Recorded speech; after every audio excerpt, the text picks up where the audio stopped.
ইউসাল্লুনা আলান নাবী ইয়া আইয়ুহাল্লাযীনা আমানু সাল্লু আলাইহি ওয়া সাল্লিমু তাসলিমা।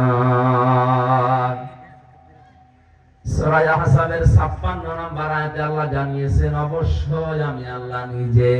কে? আমি আল্লাহ নিজে, এবং যত ফেরেশতা আমি বানিয়েছি, মালাকুন না দিয়ে মালায়েকা দিয়েছেন বহু বচন। এটা যত ফেরেশতা আমি বানিয়েছি সবাই মিলে ইউসাল্লুনা আলান নবী, তারা দরুদ পড়ছে, পড়বে আমার নবীর উপরে। এখানে নবী বলতে তাফসীরের ভেতরে বিশ্ব নবী মুহাম্মদুর রাসূলুল্লাহর নাম লেখা আছে।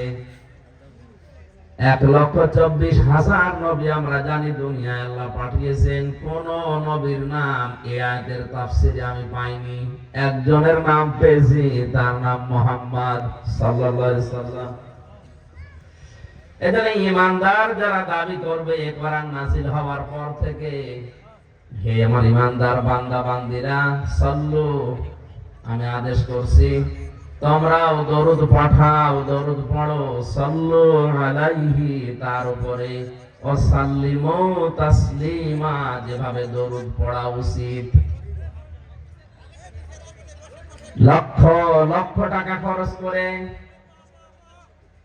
মদিনাতে যাবার পরে বিশ্ব নবীর রওজার সামনে দাঁড়িয়ে অনেকে সালাম জানায়, দরুদ পড়ে। নবীজি বলেন আমি শুনি এবং সঙ্গে সঙ্গে জবাব দিয়ে দেয়। আমার গরিব উম্মত পৃথিবীর বিভিন্ন প্রান্তে কোটি কোটি ছড়িয়ে আছে, টাকা খরচ করে হয়তো আমার পর্যন্ত তারা আসতে পারে না। মানুষগুলো মন থেকে যদি এ দরুদের সালাম পাঠিয়ে দেয়, ফেরেশতারা আমার কানের কাছে এসে শোনায়। হাদিসের ভাষায় পেয়েছি, শুধু শোনাবে না, টাঙ্গাইল জেলার শফিপুর থানার এই দিঘির সালাত অমকের ছেলে অমক আপনার উম্মত বলে দাবি করে, সে আপনার প্রতি সালাম পাঠিয়েছে, এই কথা পর্যন্ত বলা হয়। এই কথা বন্ধ করতে বললাম না? আর এই যে যারা দাঁড়িয়ে আছেন, আপনাদের একটু বিবেকের সমস্যা আছে, বসতে পারেন না আপনি? কত দামি দামি মানুষ বসে আছে দেখতে পাচ্ছেন, বসেন।